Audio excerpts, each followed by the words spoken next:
Chapter 1: My Family and My Dream. My name is Tom. I live in England. I am 20 years old. My father is German.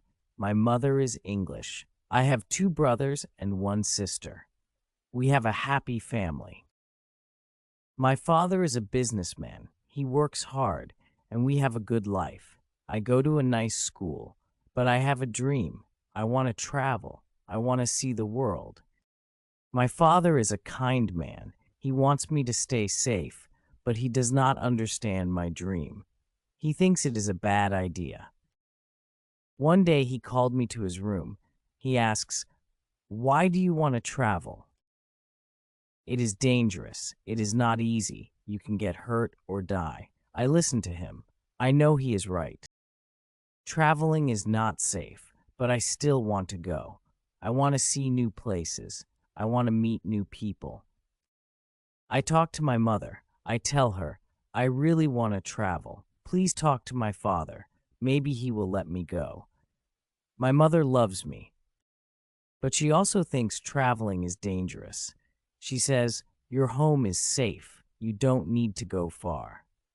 A year later, I visited a small town in the United States. The name of the town is Savannah.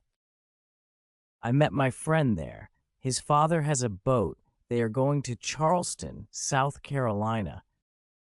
My friend says, "Come with us." I think about it. I am not ready, but I want to try. I join them on the boat. It is my first long trip. I am excited. At first, the journey was fun, but then a storm comes. The wind is very strong. The boat moves up and down. I feel very scared. I think about my home and my bed. I want to go back. In the morning, the storm is over. The sun is shining. The sea is calm. A man talks to me. He asks about the storm. I tell him about my fear. He gives me a drink, and I feel better. That night, I slept well. The next day, I forgot my fear. I start to dream about traveling again. Chapter 2: A Dangerous Journey. The next morning, the weather was not good. The sky is dark, and the wind is getting stronger. We are on a small boat now, going through the sea. The boat moves fast, but the waves are getting bigger. I feel nervous. The men on the boat are quiet. They are not sure if we will be safe. As we move forward, a big storm comes. The wind howls and the waves crash against the boat. The boat jumps up and down. I am scared. I see the waves as high as buildings. The boat feels small and weak against the huge waves. I think about home. I wish I was back in my warm bed, but I know I can't go back now. Suddenly, one of the men shouts, "Look out!" I turn and see a huge wave coming towards us. It is bigger than the others. The wave hits the boat hard. Water splashes everywhere. I try to hold on, but the boat is moving so much. My heart races. I am afraid we might sink. The boat is not broken, but it is full of water. We try to pump the water out, but it's hard. The storm is not over.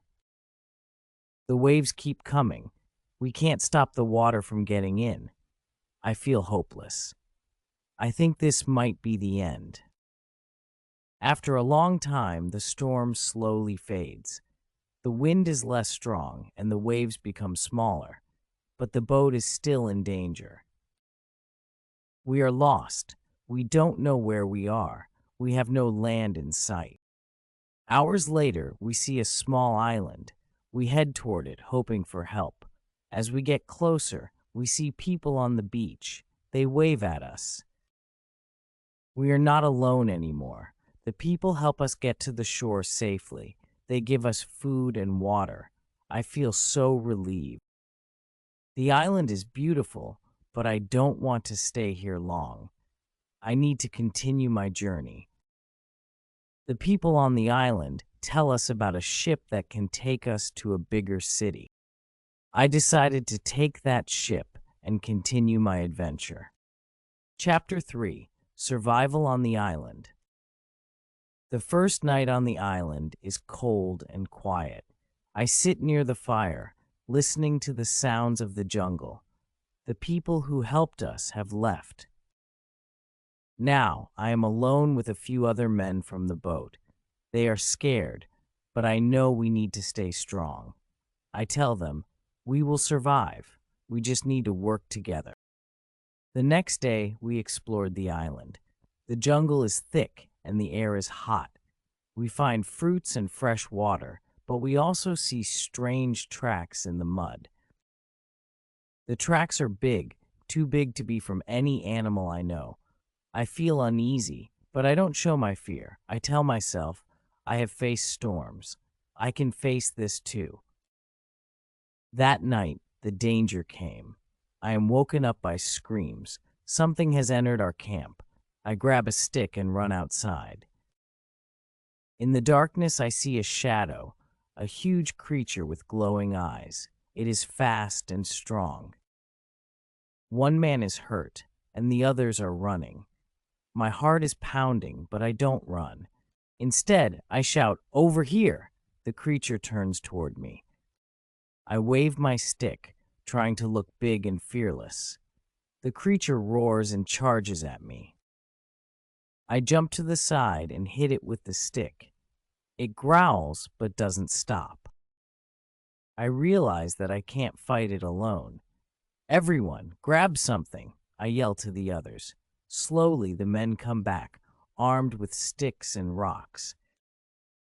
Together, we fight the creature. It finally retreats into the jungle, leaving us shaken but alive. The next morning, I know we can't stay here. We need a better plan, I tell the group. We move deeper into the island, looking for a safer place. Along the way, we face more challenges: steep cliffs, dangerous rivers, and the constant fear of the creature returning. But I keep going. Every time someone wants to give up, I remind them, we can survive this. We are stronger than we think. After days of struggle, we find a high cliff overlooking the sea. It's a good place to build a camp. We can see any danger coming, and we have a clear view of the ocean. I feel hope for the first time. This is our chance, I tell the group.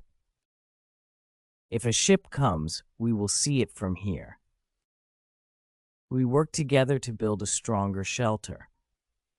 I learned how to make traps for animals and start a fire without matches. Each day, I grow more confident. I am not the same person who was afraid of storms. I am stronger now. I am a survivor.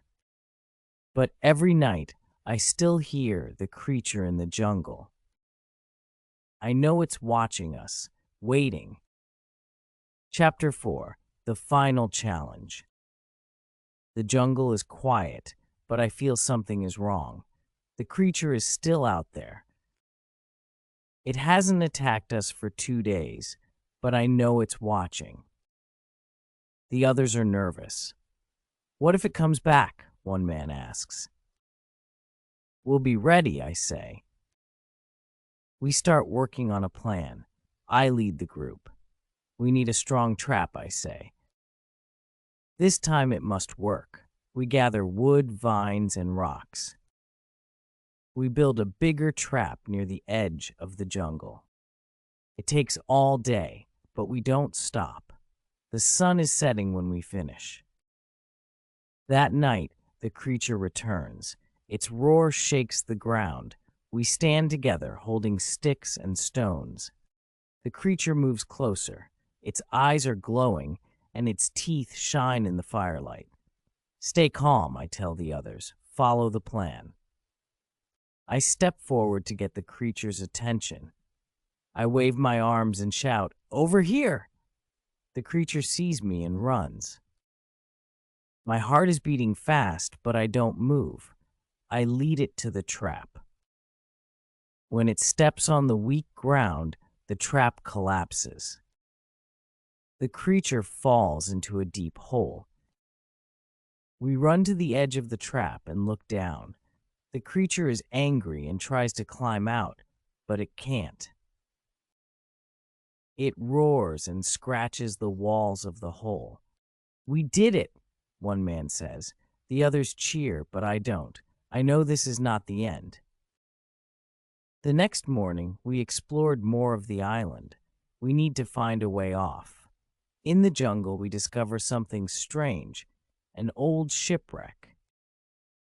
It is broken, but there are useful things inside, ropes, tools, and a map. I study the map. It shows other islands nearby. "Maybe we can use this to escape," I say. But the shipwreck also has a warning. We find bones and broken weapons. "Someone was here before us," one man says, "and they didn't survive," another adds.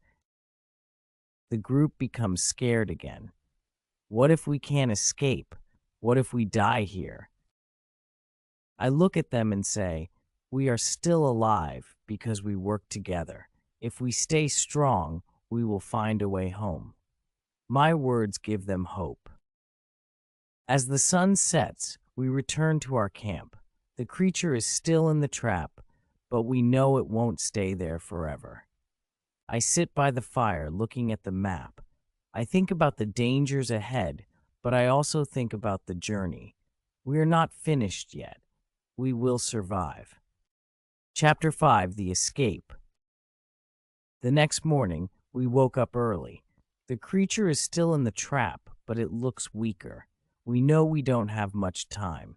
"We need to leave this island today," I say. The others nod. Everyone is tired, but we can't stop now. We go back to the shipwreck. We take ropes, wood, and anything that can help us. Using the map we found, I plan a route. "There is another island not far from here," I say.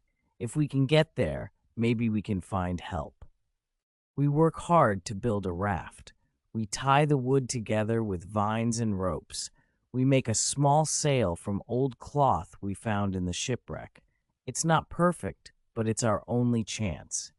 By the afternoon, the raft is ready. We push it to the water. As we prepare to leave, we hear a loud noise. The creature is out of the trap. It is running toward us. "Hurry!" I shout. The others jump on the raft.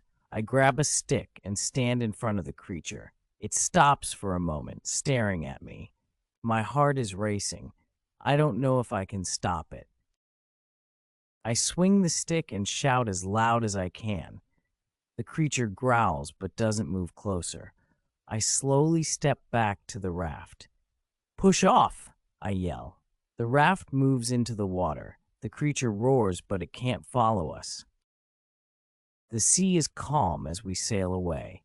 The island becomes smaller and smaller. I feel a mix of emotions: fear, relief, and hope. The others are quiet, but I can see they feel the same. After hours on the sea, we see land. It's the other island from the map. We cheer and row faster. When we reach the beach, we see people. They wave at us. They look kind. They give us food and water. They say they will help us get home. That night, I sat by a fire, thinking about everything that happened. The storms, the creatures, the dangers. We survived it all. I feel stronger now. I feel like I can face anything. The next day, a ship takes us back home. As I stand on the deck, I look at the sea. I think about the journey. It was hard, but it taught me so much. I smile and whisper to myself, I'm ready for the next adventure. Chapter 6: The Return. I am finally home. The sea, the storms, and the island feel far away now. My family is happy to see me. I tell them about my journey. My father listens carefully. He is proud of me. You are strong now, he says. I smile. I feel strong. One evening, I sit in my room. I open my bag from the island. Inside, I find a small stone. It is not just a normal stone. It shines in the dark. I hold it in my hand. It feels warm. I remember where I found it, near the creature's cave. I take the stone to my friend, an old sailor. He knows many stories about the sea. When he sees the stone, his eyes grow wide. "This is not just a stone," he says. "This is a piece of the lost treasure of the Seven Islands." I am confused. "What treasure?" I ask. He tells me an old story. Many years ago, a ship sank near the Seven Islands. It carried gold, jewels, and special stones like this one. The stones are a key to the treasure. If you have one stone, you can find the others, he says. I don't know what to think. Do I want another adventure? I look at the stone again. It shines brighter now. My heart beats fast. I can't ignore it. I must go. The next day, I talk to my friends. "We need to go back," I say.